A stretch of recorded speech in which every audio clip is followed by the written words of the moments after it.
అబ్బో ఇక్కడ కేజీ చీరలు కొంటే అర కేజీ చీరలు ఫ్రీ అంట. మంగళ్య షాపింగ్ మాల్ కేజీల్లో సేల్, టన్నుల్లో ఆనందం. కృష్ణా భీమా నదులపై కర్ణాటక ప్రభుత్వం ఎలాంటి అనుమతులు లేకుండా అక్రమంగా చేపట్టిన ప్రాజెక్టులు, రిజర్వాయర్ల నిర్మాణాలను పరిశీలించేందుకు బీఆర్ఎస్ రంగంలోకి దిగింది. నిబంధనలకు విరుద్ధంగా నిర్మాణాలు చేపట్టి తెలంగాణ హక్కులను కాలరాస్తున్నారని, నదీ జలాలను అడ్డుకుంటున్నారని బీఆర్ఎస్ మండిపడుతోంది. ఈ అక్రమ ప్రాజెక్టుల వల్ల దిగువన ఉన్న తెలంగాణలోని ఉమ్మడి మహబూబ్ నగర్, నల్లగొండ జిల్లాల తాగు, సాగునీటి రంగానికి తీవ్ర నష్టం వాటిల్లుతోందని హెచ్చరిస్తోంది. తెలంగాణ నీటి హక్కులను పరిరక్షించడంలో రాష్ట్ర ప్రభుత్వం విఫలమైందని, అందుకే క్షేత్రస్థాయిలో జరుగుతున్న అన్యాయాన్ని పరిశీలించి కర్ణాటక వైఖరిని ఎండగడతామని శ్రీనివాస్ గౌడ్ తెలిపారు.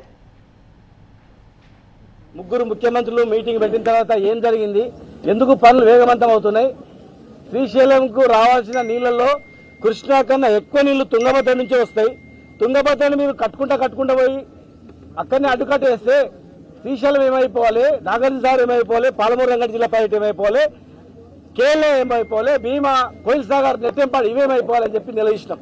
3 సంవత్సరాలుగా ఆవస్తా ఉంది. 90% పనులు కంప్లీట్ అయినా పాలమూరు రంగారెడ్డి జిల్లా ప్రాజెక్టు ఎందుకు పనులు ముందుకు పోతలేవు? ఆ 10% పిలిచిన కాలువ టెండర్లు ఎందుకు రద్దు చేసిండ్రు? 10% కంప్లీట్ అయితే 10 లక్షల ఎకరాలకు ఇమ్మీడియట్ గా నీళ్లు వస్తాయి కదా, 6 నెలల్లో కంప్లీట్ చేస్తామని చెప్పి మాట ఇవ్వడం జరిగింది. 6 నెలల గురించి మేము చూస్తాం. మరి ఆ ప్రాజెక్టు కంప్లీట్ అయినా మరి పైన నీళ్లు అడ్డుకోకపోతే ప్రశ్నార్థకం. ఇవాళ కృష్ణా పైన, భీమా పైన అక్రమంగా బ్యారేజీలు, అక్రమంగా లిఫ్ట్లు, అక్రమంగా ఆల్మట్టి డ్యామ్ను 300 టీఎంసీ పెంచడానికి ప్లాన్ చేస్తున్నారు. ల్యాండ్ ఎక్విజిషన్ జరుగుతూ ఉంది.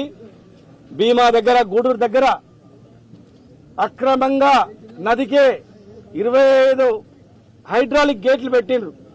అంటే ఈ వర్షాకాలం తర్వాత సుక్క నీళ్ళు రావు ఇక్కడ. అంటే పాలమూరు శాశ్వతంగా ఎడారి మారడానికి పక్క రాష్ట్రాలు కాచుకొని కూర్చున్నాయి.